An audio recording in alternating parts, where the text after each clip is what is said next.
இளைஞர்களின் எழுச்சி நாயகன் எஸ்டிபிஐ கட்சியின் லட்சோப லட்ச செயல் வீரர்களை வழி நடத்தி கொண்டிருக்கக்கூடிய எங்களுடைய அரசியல் ஆசான் எஸ்டிபிஐ கட்சியினுடைய தமிழ் மாநில தலைவர் கண்ணியத்திற்குரிய நெல்லை முபாரக் அண்ணன் 2026 வெற்றி பெற்று வாகை சூடி சட்டமன்றத்திற்குள் நிச்சயம் அனுப்புவதே எங்கள் இலக்கு.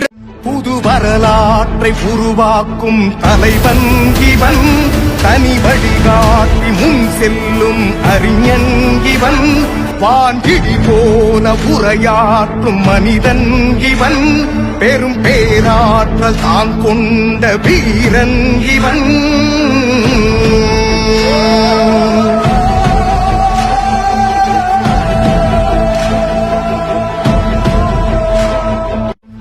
வரலாற்றை உருவாக்கும் தலைவன் இவன்.